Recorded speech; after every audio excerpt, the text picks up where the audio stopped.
पिछली वीडियो में हमने पढ़ा था कि इतिहास को हमने 3 भागों में विभाजित किया था। प्रागैतिहासिक काल, आधैतिहासिक काल और ऐतिहासिक काल। तो इनमें सबसे बड़ा जो काल था वो था प्रागैतिहासिक काल। तो प्रागैतिहासिक काल की खासियत क्या थी कि इसके जो भी हमारे इतिहास के जानने के लिए साक्ष्य मिले थे वो सिर्फ क्या थे, पुरातात्विक साक्ष्य। कोई लिखित साक्ष्य नहीं था। जब लिखित साक्ष्य नहीं था तो क्या था, पढ़ने का मतलब ही नहीं था, कोई लिपि नहीं थी, कुछ भी नहीं थी। पर जब जैसे ही हम आधे ऐतिहासिक काल में जा रहे थे तो हमें क्या मिले, लिपि मिली। पर लिपि कैसी थी कि वो पढ़ी नहीं जा सकी, जैसे हड़प्पा कालीन सभ्यता की लिपियां थी, आज तक नहीं पढ़ी गई। तो लिखित साक्ष्य था और पुरातात्विक साक्ष्य तो था ही। तो पुरातात्विक साक्ष्य था और लिखित साक्ष्य था, पर वो क्या है, पढ़ा नहीं गया। तो अब जो ऐतिहासिक था हमारा, ऐतिहासिक काल में क्या थे, हमारे पुरातात्विक साक्ष्य तो मिले ही मिले, साथ में लिपि थी, और लिपि भी ऐसी थी कि जो पढ़ी जा सकती है। तो जो हमारा जो ऐतिहासिक साक्ष्य है, ऐतिहासिक पोर्शन है, उसमें साक्ष्य कैसे हैं, पुरातात्विक, लिखित और लिपिबद्ध, और जो पढ़े जा सकने वाले हैं। जबकि हम पढ़ रहे थे, क्या पढ़ रहे थे उसमें, प्रागैतिहासिक में पाषाण काल। तो कल हमने क्या पढ़ा था पाषाण काल के बारे में। पाषाण काल के बारे में थोड़ी सी डिटेलिंग जानकारी हल्की हल्की सी तो क्या थी, तो सबसे बड़ा कालखंड था मानव जाति के विकास का। और उसमें मानव ने सबसे पहले क्या चीज सीखी, जो इंपॉर्टेंट चीज है, सिर्फ अग्नि की खोज। तो कल हमने बताया था कि अग्नि की खोज किसमें हुई, पुरापाषाण काल में। और जबकि प्रयोग कहाँ हुआ, उत्तर पाषाण काल या नव पाषाण काल में। तो पुरापाषाण काल को भी हमने कितने भागों में बांटा था, 3 भागों में, पुरापाषाण काल, मध्य पाषाण काल और नव पाषाण काल या उत्तर पाषाण काल। तो कल तक हम पुरापाषाण काल पढ़ चुके हैं। जिस किसी को भी वो वीडियो देखनी हो तो लिंक डिस्क्रिप्शन में है, जाके उसे देखें, समझे, पढ़ें। और उसके बाद में हम आज पढ़ेंगे मध्य पाषाण काल। तो मध्य पाषाण काल को हम क्या कहते हैं, दूसरा नाम मेसोलिथ। मेसोलिथ का इसका कालखंड क्या है, 12,000 ईसा पूर्व से 5,000 ईसा पूर्व तक। तो क्या था, मध्य पाषाण काल, और नाम क्या था, मेसोलिथ। और मेसोलिथ और दूसरा क्या है, 12,000 से 5,000 ईसा पूर्व तक। तो पूरा पाषाण काल में हमने क्या देखा था कि जो उनके हथियार थे वो क्या थे, बड़े बड़े थे, पत्थरों के थे। पर जैसे ही मध्य पाषाण काल में मानव का एंटर हुआ, इसमें प्रवेश हुआ, तो क्या होने लगा कि जो उनके हथियार थे वो कैसे होने लगे, उन्होंने उन्होंने देखा भाई बड़े हथियार हैं, अच्छी तरीके से क्या हो रहा है, शिकार नहीं हो पा रहा। तो उन्होंने थोड़ी थोड़ी टेक्निक लगानी शुरू की, और वे हथियार कैसे बनाने शुरू कर दिए, नुकीले। तो हथियार जब नुकीले बनेंगे, बड़ा पत्थर है, उसकी काट छाट होगी, तो हथियार कैसे होते जाएंगे, ऑटोमेटिकली, ऑब्वियस सी बात है, कैसे होंगे, वो छोटे हो जाएंगे। तो हथियार कैसे होने लगे भैया, कैसे होंगे, छोटे, और कैसे होंगे, नुकीले। और जब नुकीले और छोटे हो गए तो इनसे क्या फायदा हुआ, इनसे बेनिफिट हुआ कि उनको शिकार करने में क्या होने लगी, आसानी होने लगी।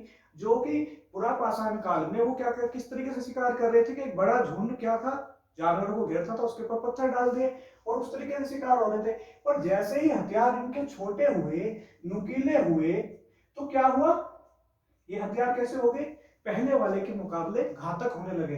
तो क्या हुआ, तो इन्हें शिकार करने में आसानी ली। और जब जैसे ही हमने बताया था कि जो पहला जो हमारा इसका कालखंड का विभाजन था वो किसके आधार पर था, जो पदार्थ थे, हथियार थे, कैसे, पत्थर के। तो क्या होगा, तो जैसे जैसे ये पत्थर का इसमें से हथियार कैसे होंगे, छोटे, छोटो क्या कहते हैं, माइक्रो, या छोटो क्या कहते हैं भैया, लघु, या फिर इंग्लिश में क्या कहेंगे, माइक्रो। ठीक है, माइक्रो। अब यहां पे देखो, यहां जो है लिथ, लिथ माने क्या होता है, लिथ माने होता है भैया पत्थर, पत्थर। तो लघु और पाषाण को हिंदी में, पत्थर को हिंदी में क्या कहते हैं, पाषाण भैया, पत्थर। और माइक्रो, माइक्रोलिथ। तो इसके जो पहले से ही 2 नाम थे, क्या, मध्य पाषाण और मेसोलिथ, इस इरा के या इस एज के। उसका दूसरा नाम क्या हो गया, नंबर 1 ये, नंबर 2 क्या होगा, लघु पाषाण, तीसरा नंबर 3 क्या हो गया भैया, माइक्रोलिथ। तो ये लघु पाषाण और माइक्रोलिथ किसके बेस पे हुए, छोटे हथियारों की वजह से, क्योंकि उनके हथियार कैसे होने लगे थे, छोटे। तो उसी के बेस पे उनका नाम क्या हुआ, नामकरण लघु पाषाण माइक्रोलिथ। कभी भी कंफ्यूजिंग जो है क्या है, कंफ्यूजन में मत जाना, क्योंकि क्वेश्चन क्या है, ऐसे पूछ लेगा, ऐसे पूछ लेगा। इसके भैया लघु पाषाण क्या है, माइक्रोलिथ क्या है, मध्य पाषाण क्या है, मेसोलिथ क्या है। इंपॉर्टेंट बात क्या है भैया, मेसोलिथ करके पूछ ले, कभी कभी माइक्रोलिथ करके पूछ ले, कभी सिर्फ जो है लघु पाषाण या मध्य पाषाण पढ़ते रहो। ठीक है, तो क्या चीज है, तो इंपॉर्टेंट क्वेश्चन बनता है यहाँ से। तो डायरेक्ट ही पूछेगा कोई भी क्वेश्चन, अगर उस इलाका में पूछना होगा तो सबसे पहले इन नामों को जोड़ लेगा वो, कोई से ना कोई से को। ठीक है, तो पहले ये पता होना चाहिए। तो भैया लघु पाषाण का जो है ये जो नाम पड़ा, माइक्रोलिथ किसकी वजह से पड़ा, उनके छोटे हथियारों की वजह से जो उन्होंने प्रयोग में लाने शुरू कर दिए थे। ठीक है, तो दूसरी बात, सबसे पहली बात तो क्या हुई कि थोड़ा थोड़ा मानव क्या हो रहा था, डेवलप हो रहा था, डेवलप हो रहा था भैया, थोड़ा सा दिमाग तेज हो रहा था, जो उन्होंने काट छाट करके पत्थरों को नुकीला बनाया। तो क्या था, गिरो कर रहा था हल्का हल्का सा। तो भाई यहाँ से इसमें साथ में, तो पहला चेंज मध्य पाषाण काल में क्या हुआ, हथियार उनके छोटे हो गए। दूसरा क्या हुआ भैया, जब शिकार करने जा रहे हैं, ठीक है, तो क्या चीज हो रहे हैं, एक जगह के जानवर जैसे खत्म हो रहे हैं। भैया कोई कबीला है, बहुत बड़ी जो है जनजाति है, एक क्षेत्र है, ये जंगली क्षेत्र है भैया, जानवर कहाँ मिलेंगे, जंगली क्षेत्रों में। ठीक है, अब यहाँ पे लगातार शिकार करते रहेंगे तो क्या करना पड़ेगा उन्हें, एक कुछ टाइम पर बाद में यहाँ क्या हो जाएगी भैया, कमी हो जाएगी जानवरों की। तो उनकी मजबूरी बन जाएगी यहाँ से क्या करने की, पलायन करने की, दूसरे क्षेत्र में, दूसरा कृषि वाले क्षेत्र में जाने की। तो क्या कर रहे थे, यहाँ से ये क्या कर रहे थे, माइग्रेट कर रहे थे, एक जगह से दूसरी जगह पलायन कर रहे थे। ठीक है, क्योंकि मजबूरी थी। जब यहाँ पे बहुत सारे आदमी हैं और क्या होगा, इनका शिकार कैसा हो गया भैया, कम हो गया। हमने पहले ही पढ़ा था, जो पूरा पाषाण काल के लोग थे उनका सिर्फ एक ही मकसद था, जीवन। और जीवन किस पर निर्धारित था, खाने पर। खाओ, जो रोज जो है रोज लेके आओ, शिकार करो, खाओ, इससे अलग उनके जीवन में कोई भी दूसरा उद्देश्य नहीं था। अब वही उद्देश्य की पूर्ति यहाँ जो है, जैसे ही जानवर कम होते जा रहे थे, उस पूर्ति में क्या हो रही थी, कमी आ रही थी। भैया सबसे बड़ा जो जीवन के संघर्ष का जो कारण हो, और अगर वो ही कम पड़ जाए तो क्या करना पड़ेगा, आदमी को दूसरे रास्ते ढूंढने पड़ेंगे। तो जब ये यहाँ से ये माइग्रेट कर रहे थे इधर उधर, ऐसे कहीं से ये चीजें जा रही थी, तो डेवलपमेंट में चल रहा था, बहुत बड़ा साल चल रहा था इसमें। तो क्या हो रहा था, तो इनके साथ में यहां से इन्हें क्या शुरुआत हुई कि पशुपालन की शुरुआत होनी शुरू हुई। अब यहाँ पे एक इंपॉर्टेंट क्वेश्चन जो बनता है, बहुत ही ज्यादा कंफ्यूजिंग, किसकी शुरुआत, पशु पालन की। अब देखो, अगर छोटे एग्जाम की बात होगी तो पशुपालन कहां पूछ लेगा, वो सीधा जाएगा नव पाषाण काल में। ठीक है, अगर जो छोटा एग्जाम होगा, ठीक है, अगर तुम्हारा कोई बड़ा एग्जाम कर रहे होगे, दे रहे होगे कोई ऑथेंटिक, तो क्या होगा उसमें सीधा सा जाएगा। तो शुरुआत एक तो होती है किसी भी चीज की शुरुआत।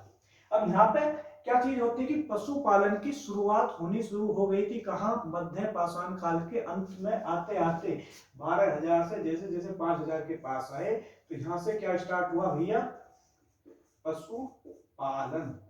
ठीक है, पर अब क्या होंगे सर, ये तो जो अभी आपने बताया कि नवपाषाण काल में है, तो नवपाषाण काल में जो है भैया सबसे इंपॉर्टेंट जो भी चीजें थोड़ी सी कंफ्यूजिंग होती है, उन्हीं पे सबसे ज्यादा क्वेश्चन बनते हैं। इसीलिए ये जो पॉइंट है, तो अभी सब बिल्कुल ध्यान से समझना 1 मिनट में। देखो, पशुपालन की शुरुआत हो गई थी कहां पे, मध्य पाषाण काल के अंत तक आते आते। पर वो क्या थी, एक तो पशुपालन के साक्ष्य मिलने शुरू हो गए थे यहां से। तो ये तो हुआ कि शुरुआत, पर शुरुआत का मतलब ये नहीं था कि वे जो है पशुपालन पर डिपेंड थे, कहीं रुक के पशुपालन कर रहे थे। वो तो एक जगह रुक ही नहीं रहे थे कहीं भी, वो तो यहां से हुए, यहां से इन्होंने जानवर खत्म किए, दूसरे रीजन में चले गए, फिर इससे तीसरे रीजन में चले गए, तो रुक ही नहीं रहे थे। तो पशुपालन व्यवस्थित रूप से कहां से होता, तो पशुपालन का जो कहने का उद्देश्य है कि शुरुआत हुई, वो कैसी नहीं थी भैया, व्यवस्थित नहीं थी। मतलब कि उनकी पशुपालन करने की कोई इच्छा नहीं थी, कोई व्यवस्थित तरीका नहीं था, कुछ भी नहीं था। एक चीज समझो, जैसे ही कहीं पे जा रहे हो, आप चले कहीं से भैया, जा रहे हो कहीं पे, गांव में हो चाहे शहर में, अकेले जा रहे हो, तो कौन सा जानवर आपके साथ साथ चल सके पीछे पीछे, क्या कौन सा होगा भैया, कुत्ता। आप कहीं जा रहे हो, अकेले जा रहे हो, कहीं पे जा रहे हो, जो जानवर आपके साथ साथ चलेगा बिगर वजह के और बिगर किसी उसके, और किस चीज में, ना ही कि आपको नुकसान पहुंचाने के लिए किसी चीज में, तो कौन था, कुत्ता। तो इनके साथ में जो पशुपालन की व्यवस्था का कहने का मतलब है, देखो पहली बात तो क्या है कि उसके मध्य में शुरुआत हो रही है। देखो एक चीज है, एक तरीके से ऐसे समझो जैसे कोई टेक्नोलॉजी आ रही है, तो पहले क्या चल रही है उसका, पहले बहुत दिनों पहले से प्रचार चलेगा कि हाँ जी ऐसी आएंगी, जैसे भविष्य में कि भाई उड़ने वाली गाड़ी आएंगी, पानी से चलने वाली गाड़ी आएंगी, हाइड्रोजन से चलने वाली गाड़ी आएंगी। बहुत सालों से क्या चल रही है, वो बन रहा प्लेटफॉर्म, उसके बाद में वो डेवलप करी जाएंगी, डेवलप करने के बाद में कुछ ही लोगों को टेस्टिंग के लिए दी जाएंगी, फिर बहुत ही सीमित ऑर्डर पर आएगा। इसी चीज को होने के लिए बहुत सारे साल लग जाए। और ये तो क्या चीज था कि वो दौर था कि जब आदमी डेवलप ही नहीं था कुछ भी, तो क्या चीज था, तो शुरुआत। अब कहें अगर हम देखें भैया बड़े शहर वाले को देखें, उसके पास सुविधा बहुत ज्यादा है, जबकि अगर हम बहुत ही ज्यादा बहुत ही कोई सिर्फ अगर ऐसे क्षेत्र में चले जाएं जहाँ ना शिक्षा हो, ना पढ़ाई की व्यवस्था हो, ना बिजली की हो, आज भी जहाँ जनजाति निवास करती हो, वे आज भी हमसे क्या है, आपसे सबसे क्या है, हजारों साल पीछे है। तो मतलब दौर एक ही है, पर उनका विकास कहाँ है, वो भैया पीछे हैं, ये आगे हैं। तो क्या चीज हो रहा था, तो कुछ लोगों में क्या है, साक्ष्य मिले तो उसके आधार पर कहा गया, तो साक्ष्य क्या मिल रहे थे, तो जैसे मैंने जिक्र किया कुत्ता, तो क्या चीज था उनके साथ, ये शिकार करने जा रहे हैं तो इन्होंने क्या रखना किया था, तुमने देखा होगा शिकारियों के साथ में क्या हुआ है, सबसे बेहतर चीज कौन सी होती है, कुत्तों की। शिकार करने में क्या करते हैं, हेल्प करते हैं। तो पशुपालन का मतलब ये नहीं है कि भैया गाय भैंस पाल रखी थी उन्होंने, ये ये स्टार्ट होने लगा था। अगर गाय भैंस पालते तो वो होता व्यवस्थित, ये क्या था कि इनके साथ में जुड़ा, इन्होंने देखा हाँ ठीक है शिकार में साथ में खेल कूदे, इसे पकड़ने में ठीक करे, हाँ जी चल रहा है, ना इन्हें कोई आपत्ति थी, ना कुत्ते को कोई आपत्ति थी, ना वो जानबूझ कर उसे पाल रहे थे, ना कुछ चीज, तो अव्यवस्थित था। पर ये जो व्यवस्थित तरीके से जो जो पशुपालन हुआ वो कहां पर हुआ, नवपाषाण काल में। तो समझ में आया चीज, तो पशुपालन स्टार्ट हुआ कहां, मध्य पाषाण काल में शुरुआत होने लगी, इसके संकेत मिलने लगे। जबकि व्यवस्थित रूप से मानव ने पशुपालन कब किया, भैया नवपाषाण काल में। पशुपालन तो जब करेगा, जब खेती करेगा, जब रुकेगा धीरे, तो सबसे बाद में कब हुआ, यहाँ नवपाषाण काल में। तो ये सारे काम कब हुए, नवपाषाण काल में सिर्फ शुरुआत हुई। अगर पूछे कि पशुपालन के संकेत कब से मिलने लगे या साक्ष्य कब से मिलने लगे, तो ऑप्शन होगा मध्य पाषाण काल। अगर ये कहे कि मानव ने पशुपालन की व्यवस्थित तरीके से शुरुआत कब की, तो क्या होगा ऑप्शन, नवपाषाण काल। ठीक है क्लियर। मध्य पाषाण काल के अंत तक आते आते क्या होने लगा था, पशुपालन के साक्ष्य मिलने शुरू हो गए थे। और वे कहां कहां मिले थे भैया, वो मिले थे आदमगढ़, ये कहां पड़ता है भैया, एमपी मध्य प्रदेश में। क्या, आदमगढ़, पता नहीं कितनी बार एग्जाम में पूछा गया, बड़े से लेकर छोटे लेवल तक, आदमगढ़ एमपी। और दूसरी जगह थी क्या, बागोर, कहां पे है ये, भीलवाड़ा राजस्थान में। तो कहां मिले भैया, दो जगह मिले, मध्यकालीन पशुपालन की शुरुआत के साक्ष्य कहां मिले, एक तो आदमगढ़, कहां पे है भैया, एमपी में मध्य प्रदेश में, दूसरा क्या है बागोर, कौन से का किस जगह है, भीलवाड़ा में जगह है बागोर, वो कहां है, राजस्थान में। तो ये साक्ष्य मिलने शुरू हुए थे, ठीक है, किसके, पशुपालन के। अब एक तो बात होगी पशुपालन की, पहली नंबर एक बात, व्यवस्थित नहीं था, बार बार बोल रहा हूं, कैसा था, अव्यवस्थित पशुपालन था। ठीक है, तो वो कहां मिल रहे थे, आदमगढ़ में और बागोर भीलवाड़े में। कब मिले ये साक्ष्य, किसके किस काल के मिले भैया, मध्य पाषाण काल के अंत में।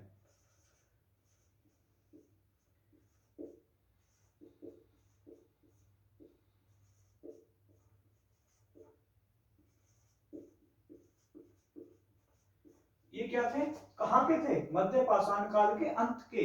मैंने क्या बताया था कि जो पशुपालन की जो शुरुआत हो रही थी, जो साक्ष्य मिल रहे थे, वे कब हुई, मध्य पाषाण काल जब खत्म होने पहुंच गया था, मतलब 5000 ईसा पूर्व के लगभग आसपास पहुंच गया था, तब जाके पशुपालन के साक्ष्य मिलने शुरू हुए। और वो सबसे पहले कहां मिले भैया, आदमगढ़ मध्य प्रदेश में, और बागोर भीलवाड़ा, दोनों जगह कहां है, ये जगह कौन सी है, बागोर जगह किसी कौन से उसमें, भीलवाड़ा में कहा, राज्य कौन सा, राजस्थान। ये तो हो गई पशुपालन की बात, इसमें कोई इंपॉर्टेंट बात इससे ज्यादा कुछ है नहीं। तो दूसरी बात क्या है, एक और साक्ष्य मिलने शुरू हो गए। अभी ये तो खत्म हुआ ही नहीं, पहली बात इरा खत्म हो रहा था, साक्ष्य मिलने शुरू हो रहे थे, इरा खत्म हो रहा था, नई नई चीज सीखते आ रहे थे। तो क्या चीज हुआ है, तो जैसे जैसे इरा खत्म हो रहा था, एक चीज और इन्हें कहीं कहीं कुछ जगह, वे कुछ जगह किस चीज के साक्ष्य मिले, अंत्योष्टि के।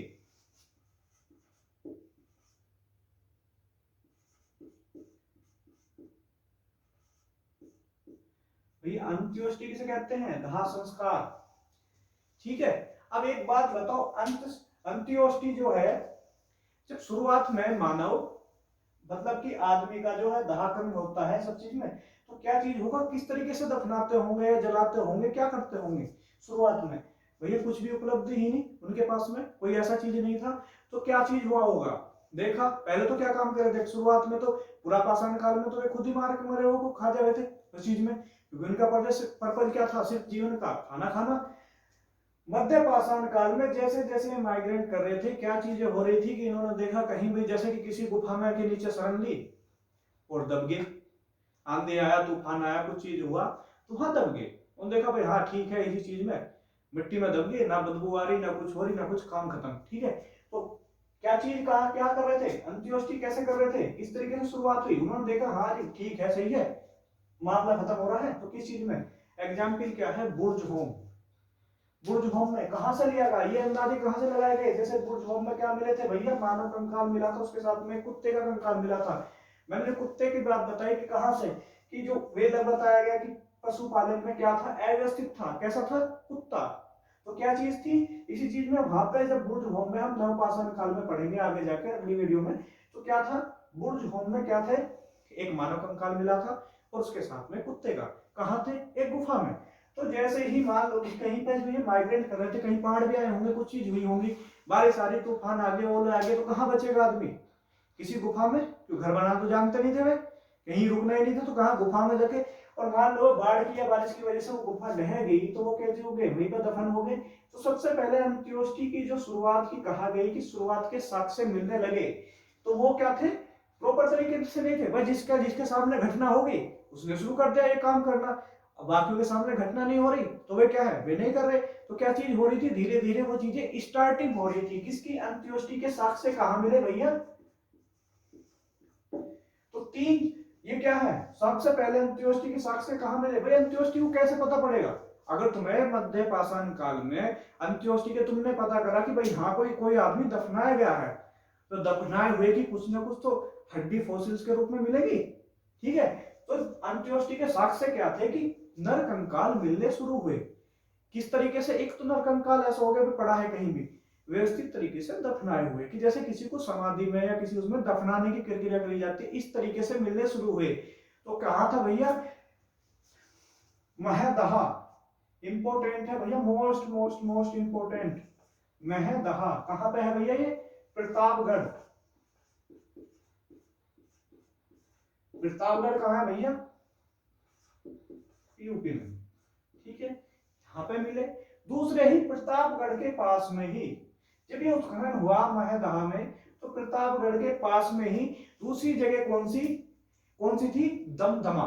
ठीक है, तो ये उत्खनन किसने करा, G.R. शर्मा, कौन थे, पुरातत्वविद थे भैया, पुरातत्वविद के जो उसके टीम को लीड करता उसका नाम आता, तो कौन थे, किसने हेड, जो कौन सा हेड था उनका, G.R. शर्मा। उन्होंने खुदाई करी कहाँ, महदहा में, कहाँ, प्रतापगढ़ यूपी में।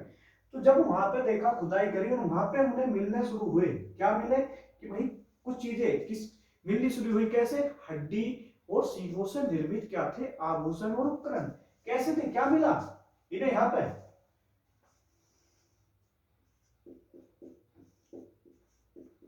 हड्डी व सींगों से निर्मित आभूषण व उपकरण, उपकरण क्या थे, क्या थे, जो आभूषण थे वे किससे थे, हड्डी और सींगों से निर्मित, उन पे डिजाइन वगैरह निकाला और उसी में क्या हुआ, तो उनसे आभूषण वगैरह, तो किसके पास में, कहां से मिले, महदहा, कहां जगह थी भैया, प्रतापगढ़, कौन सा कहां है, यूपी में, कौन थे, किसने उत्खनन करवाया, G.R. शर्मा ने, क्या मिला, हड्डी व सींगों से निर्मित आभूषण। भैया ये भी पूछ ले, महदहा कहां है, प्रतापगढ़ में है, यूपी में है, किसने उत्खनन करवाया, ये भी है, क्या चीज मिली, ये। ठीक है, इस तरीके से पूछ ले, अंत्योष्टि के साक्ष्य कहां मिले भैया, महदहा।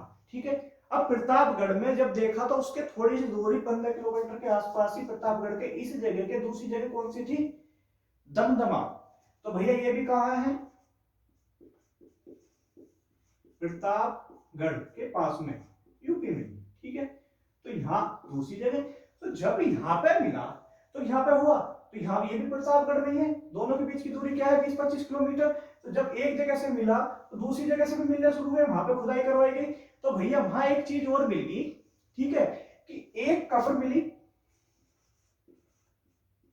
ठीक है, एक कब्र में क्या था, 3 मानव कंकाल थे एक साथ में, ठीक है। तो एक कब्र थी, तो सबसे बड़ी जो इंपॉर्टेंट बात इसमें आ रही थी वो क्या थी कि एक कब्र में एक साथ 3 मानव कंकाल,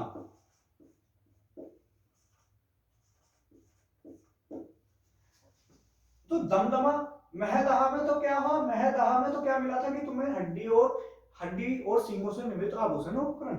पर जब ये दमदमा में गए तो एक सबसे इंपॉर्टेंट जो इस चीज के लिए इसको खास बना देता है कि एग्जाम में रखा मिलता है, वो चीज क्या थी कि कब्र मिली, और कब्र भी ऐसी नहीं कि उस कब्र में क्या थे, 3 मानव कंकाल थे एक साथ दफन, ठीक है। तो क्या चीज थी, तो किस चीज की ओर इशारा कर रही थी भैया, अंत्योष्टि के साथ में, ठीक है।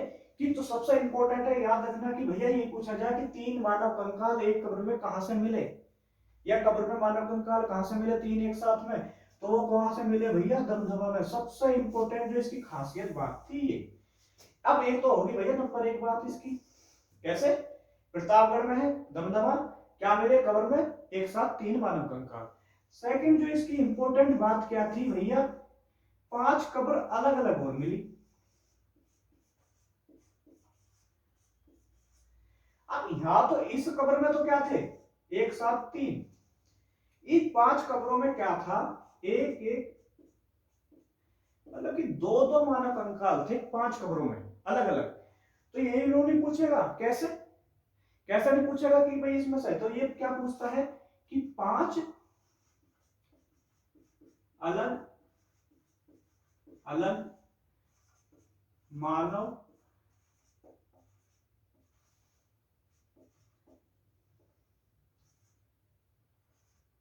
कब्र में, ठीक है, मानव कंकाल युग्म, भैया युग्म क्या हो, जोड़ा, ठीक है।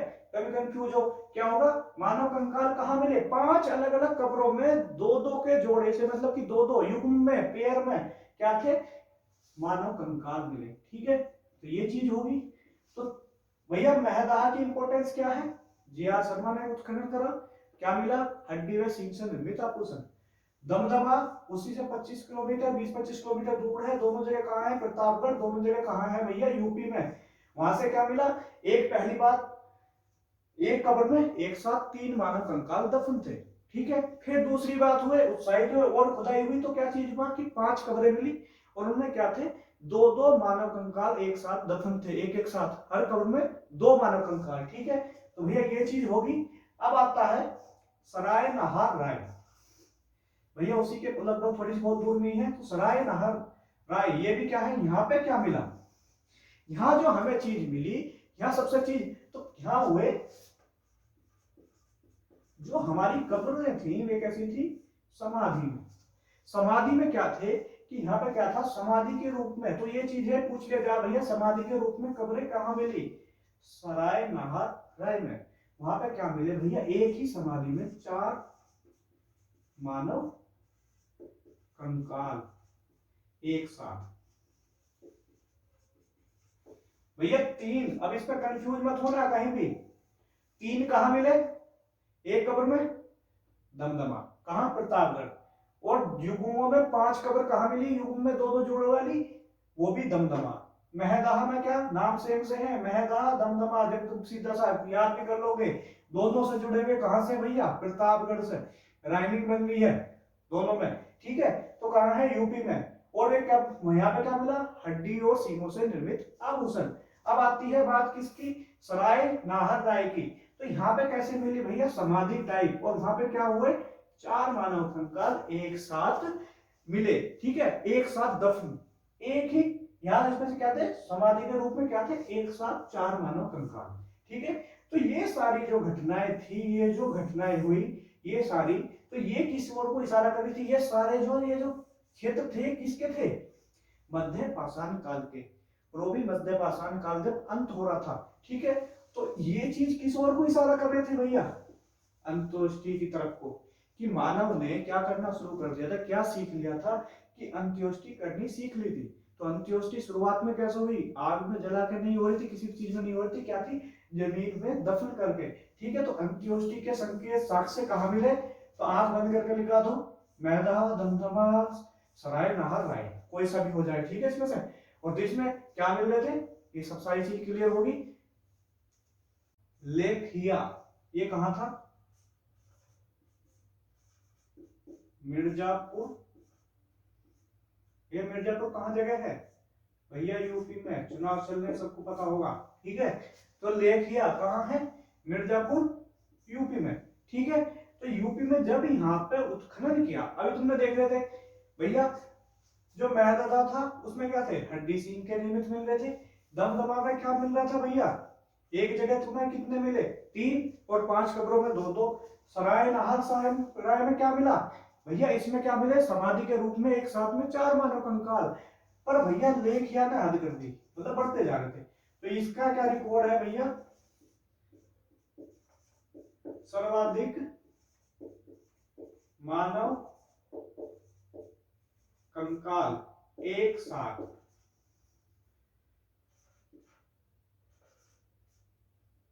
सर्वाधिक मानव कंकाल क्या होंगे? एक साथ। तो भैया लेखिया में क्या हुआ? या हड्डी निर्मित आभूषण, या तुम्हारे कितने मिले? 2-2, तो युग्मों में 5 जगह, और 3 एक कब्र में। इसमें क्या था? समाधि के रूप में 4।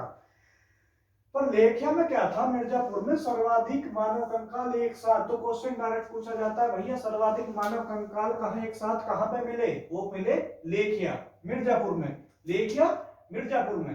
अब जो है सबसे बड़ी बात है, जो ये जो जानकारी है ये तो है इंपॉर्टेंट। अब एक इंपॉर्टेंट क्वेश्चन और आता है, क्या?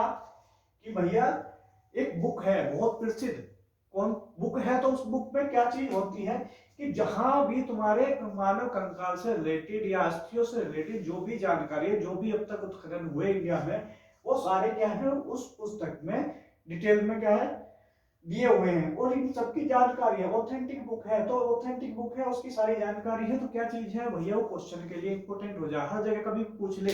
तो बुक का क्या नाम है? पुरातत्व विमर्श। तो भैया ये क्वेश्चन क्या पूछेगा? लेखिया, महदा, दमदमा, सराय, नाहर, राय में के इनकी जानकारी कहां में, किस पुस्तक में दी गई है? पुरातत्व विमर्श में। या फिर क्या चीज है कि मानव कंकाल जो मिले उसके समाधि में या 5 उनके, वो किस बुक में दिया गया है? पुरातत्व विमर्श में। जब बुक इंपोर्टेंट है तो भैया इसके राइटर भी होंगे इंपोर्टेंट। तो सीधी सी बात है, और किसने लिखी है? जय एन पांडे, जय नारायण पांडे। तो पुस्तक के राइटर कौन है? जय नारायण पांडे। और इन सब की ये जो तुम्हारे जो है अंत्योष्टि की ओर के साक्ष्य थे, वो किससे मिलते थे? अस्थियों से। और जितने भी उत्खनन हुए हैं अस्थियों से रिलेटेड, उसकी सारी जानकारी किस पुस्तक में है? पुरातत्व विमर्श। किसकी लिखी हुई है? जय नारायण पांडे। याद रखियो पीसीएस में इस पे, इस पे, इस पे, इस पे और इस पे पता नहीं कितनी बार क्वेश्चन पूछे गए हैं। और एक चीज और पूछ लो, याद रखो कि जब पीसीएस का क्वेश्चन आ रहा है, आईएएस और पीसीएस का भैया, तो वो क्या होते हैं? जब वो क्वेश्चन जो है बार बार आने के बाद में उनके लिए पुराने हो जाए तो वे कहा जाए एसएससी में। उसके नीचे railway, SSC, UP police, Delhi police, बाकी सब एग्जाम के लिए वो क्या बनता है? कंटेंट। तो जो उनके रिजेक्टेड टाइप के क्वेश्चन हो, रिजेक्टेड मतलब कि बार बार आने के बाद में, तो उन्हें कौन उठाती है? दूसरी संस्थाएं। तो अगर तुम कोई से भी पेपर का देखो, अगर उसमें सबसे ज्यादा क्वेश्चन क्या होते हैं? रिपीटेड। कहां से? जो आईएएस पीसीएस के लिए पहले ही कंटेंट हो चुका है, पहले ही आ चुके हैं बार बार। तो भैया वहां आ रहे हैं बार बार, तो तुम्हारे लिए हर एग्जाम के लिए क्या हो जाते हैं? इंपोर्टेंट। पता नहीं कितनी बार आ रहे हैं, ठीक है। तो ये चीज है। तो बुक कौन सी है? तो इन सब के बारे में जानकारी पुरातत्व विमर्श। कौन सी बुक है? पुरातत्व विमर्श। भारत में मानव का सर्वप्रथम साक्ष्य कहां मिला था भैया? जगह है हथनोरा। हथनोरा कहां है भैया? नर्मदा घाटी में। और नर्मदा घाटी कहाँ है भैया? ये मध्य एमपी में, मध्य प्रदेश में। तो हथनोरा जगह पे मिले क्या? भारत में मानव का सर्वप्रथम साक्ष्य है। कहाँ पर मिला भैया? नर्मदा घाटी में। और कहाँ जाता है रीजन ये पूरा? मध्य प्रदेश में। ठीक है, तो क्वेश्चन कैसे पूछ लिया जाएगा कि भैया भारत में मानव का सर्वप्रथम साक्ष्य कहाँ मिला? या तो हथनोरा का नाम आ जाएगा, या मध्य प्रदेश का, या नर्मदा घाटी, तीनों से पूछ लिया जाएगा। अब जब नर्मदा घाटी की बात चल रही है तो एक इंपॉर्टेंट क्वेश्चन बनता है, एक इंपॉर्टेंट चीज आती है, कौन सी? भीम बेटका गुफा। भैया ये भी कहाँ है भैया? कहाँ है? नर्मदा घाटी में।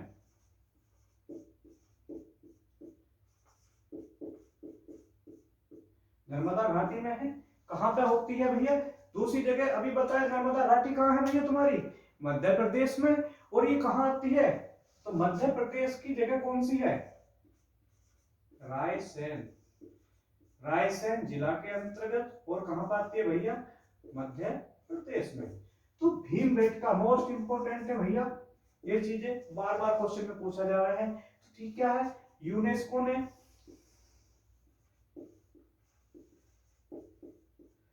क्या क्या करा है? इसे शामिल किसमें क्या है? विश्व विरासत शामिल क्या, किसे क्या हुआ है भैया? भीमबेटका गुफा में। जब यूनेस्को ने विश्व विरासत में इसे शामिल किया है तो ऐसा क्या चीज है यहाँ? क्या चीज है इसमें भीमबेटका गुफा में? भैया भीमबेटका गुफा में क्या है? शैल चित्र। शैल चित्र भैया गुफा है। गुफा किसकी वो है? पत्थरों की घाटी है। नर्मदा घाटी क्या है? पहाड़ों के बीच में जो जा रही है तो उसके बीच में क्या होगा? उसमें घाटी बने, घाटी में क्या गुफाएं हैं। तो जब शैल चित्र है तो गुफाओं में शैल चित्र कैसे बने? शैल चित्र क्या है? गुफा की दीवारों पर पेंटिंग टाइप। तो ठीक है, तो शैल चित्र है तो किसने बनाया भैया? पाषाण काल के लोगों ने। तो सीधी सी बात है, अब उन्होंने क्या बनाया होगा भैया? पाषाण काल के लोगों ने क्या देखा होगा? कोई बिल्डिंग देखी होगी, हवाई जहाज देखी होगी क्या? नहीं भैया, किनके बीच में रह रहे थे? जानवरों के। तो जानवरों के चित्र उन्होंने क्या बनाए उसमें? उसमें गुफा में बनाए गए। कौन कौन से? अब क्वेश्चन आता है भाई, जब जानवरों के चित्र बनाए थे तो किस किस के? हाथी नंबर 1, सांबर और हिरन। क्वेश्चन पूछ लिया जाता है भैया भीमबेटका गुफा पहली बात तो कहाँ है, किसमें है? यूनेस्को की विश्व विरासत में है शामिल। और इसमें भीमबेटका में क्या चीज है? कि शैल चित्र। किसके कौन कौन से जानवर हैं उनकी जो चित्र है उनमें किसका उल्लेखन है, कौन बनाए गए हैं, कौन चित्रित किया गया है? तो कौन है भैया? हाथी है, सांबर है, हिरन है। कहाँ है? नर्मदा घाटी में, रायसेन में। तो क्या चीज हुआ? तो सबसे इंपोर्टेंट क्या किस चीज में क्या बना? कि भीमबेटका गुफा में भैया शैल चित्र है। क्या है? ये भी याद रह जाए, ये भी याद रह जाए।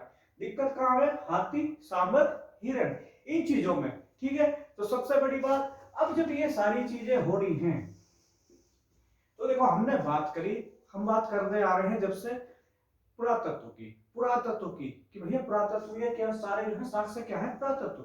तो एक जो ये जो पुरातत्व साक्ष्य हैं, विश्व हो या भारत के लेवल पे हो, ये क्या करे जाते हैं? कलेक्ट किए जाते हैं, इकट्ठे किए जाते हैं। क्या होते हैं? संग्रहित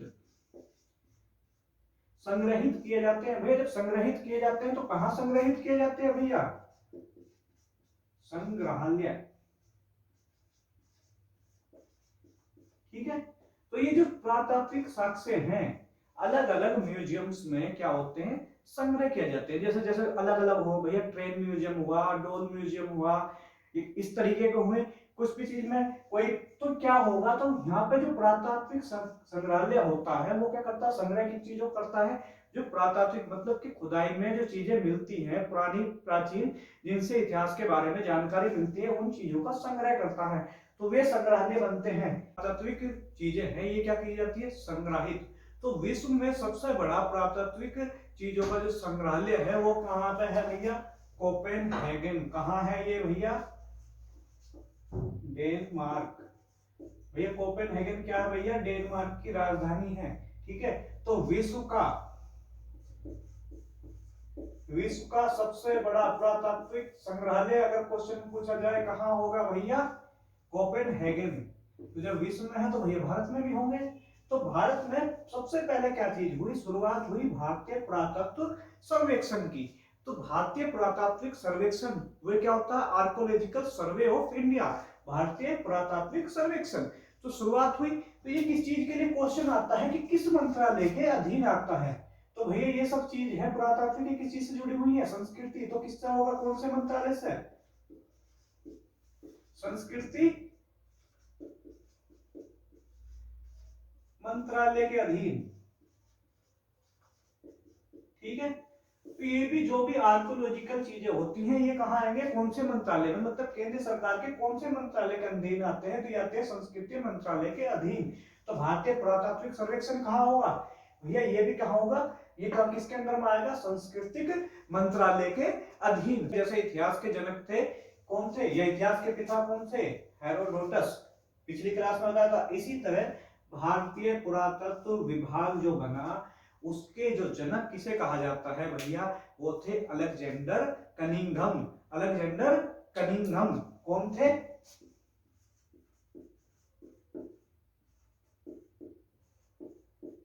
अलेक्जेंडर कनिंघम।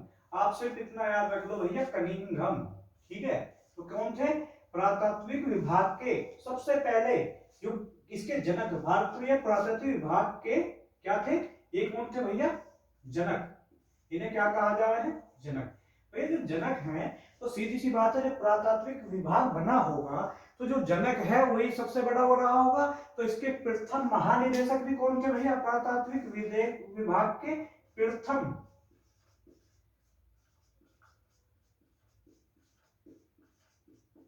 भैया कौन थे, ये भी हमारे कनिंघम। ये भी कौन थे भैया, कनिंघम। तो जनक भी इसके पुरातात्विक विभाग के जनक भी अलेक्जेंडर कनिंघम। तो भारतीय पुरातात्विक विभाग के जनक भी जो कौन थे भैया, कनिंघम। और प्रथम महानिदेशक जो बने इनके वो भी कौन थे भैया, कनिंघम। अब बात आती है कि भैया हाँ ये बन तो गया, अब ये बना कब था, कब था भैया, 1861 ईस्वी में इसकी स्थापना हुई। किसकी, भारतीय पुरातत्व विभाग की। अब 1861 में तो कनिंघम तो भैया महानिदेशक बन गए। अब उसके बाद में हमारे जो है 1863 में किसके अंडर में, रॉबर्ट ब्रूस फुट, इनके अंडर में। ये कौन थे भैया, कितने दिन बाद, इसकी स्थापना के 2 साल बाद। कौन थे, पुरातत्वविद थे और भूगर्भ वैज्ञानिक थे। भूगर्भ वैज्ञानिक थे कौन थे, रॉबर्ट ब्रूस फुट। भैया पिछली क्लास में भी हमने इनका जिक्र किया था। कब भैया, पुरातत्व विभाग के जो है उसके जनक कौन, कनिंघम।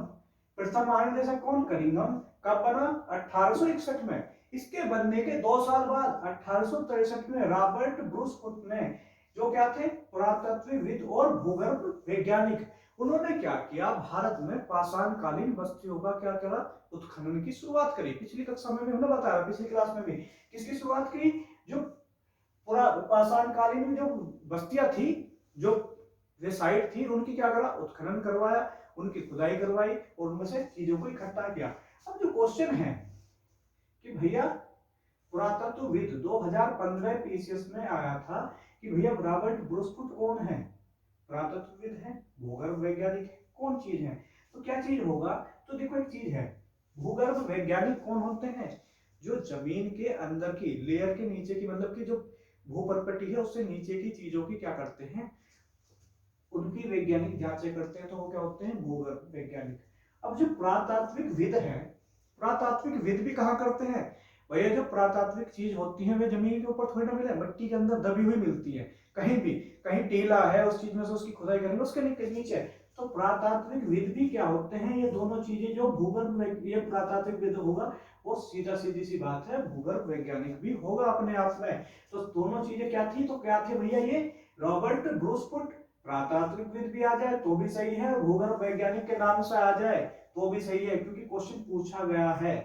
ठीक है। तो क्या चीज होंगे, क्लियर, समझ में आया। पुरातात्विक विद भी क्या है, वो भी जमीन के नीचे की सर्वेक्षण करते हैं और भूगर्भ वैज्ञानिक भी, तो दोनों क्या है, सेम है। ठीक है, तो इन्होंने कब करा, इसके जन्म के, जब ये भारतीय पुरातत्व विभाग बना उसके जन्म के 2 साल 1861 में बना, उसके जन्म के 2 साल बाद 1863 में इन्होंने क्या किया, जो पाषाण कालीन जो बस्तियां थी उनका जो क्या करा, भारत में उत्खनन की शुरुआत। कहा, विदेश में नहीं भैया, भारत में, भारत में। ठीक है, तो भारत के अंदर में जो भी साइटें थी पाषाण कालीन, उनका क्या करा, उत्खनन की शुरुआत करवाई। अब भैया जैसे कोपेनहेगन क्या है, विश्व में है पुरातात्विक संग्रहालय, इसी तरीके से भारत में कौन सा है, भारत में जो पुरातात्विक संग्रहालय है सबसे बड़ा, वो कौन सा है, राष्ट्रीय मानव संग्रहालय। ठीक है, ये कहाँ है भैया, भोपाल में। भोपाल कहाँ भैया, मध्य प्रदेश में। ठीक है, तो राष्ट्रीय मानव संग्रहालय क्या है, भोपाल, मध्य प्रदेश में। ठीक है, अब दूसरी बात जो है इसमें, इसका आता किसके अधीन है, संस्कृति मंत्रालय। अभी हमने बताया था जो भी ये आएंगे आर्कोलॉजिकल, वे किसके आते हैं, संस्कृति मंत्रालय के अधीन आते हैं। ठीक है, तो ये भी कौन कहाँ आएगा, संस्कृति मंत्रालय के अधीन। अब इसमें दिक्कत हो जा, दिक्कत क्या हुई कि इसका कुछ समय बाद में इसका नाम बदल दिया गया। नाम बदलने के बाद में क्या चीज हो गया, इंदिरा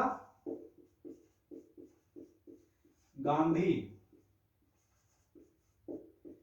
बाकी सब सेम है, बस क्या चीज जोड़ दिया गया, इंदिरा गांधी राष्ट्रीय मानव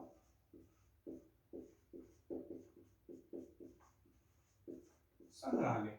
दोनों क्या है भैया, एक ही है, एक ही नाम है, सिर्फ इस नाम में क्या जोड़ दिया गया, इंदिरा गांधी, और वही क्या चीज है, राष्ट्रीय मानव संग्रहालय। तो दोनों जब सेम है, किसके अंदर में आएंगे, संस्कृति मंत्रालय में, और कहाँ होंगे, भोपाल, मध्य प्रदेश। तो दोनों एक चीज है, कभी जो है कभी इस नाम से पूछ ले या इस नाम से पूछ ले।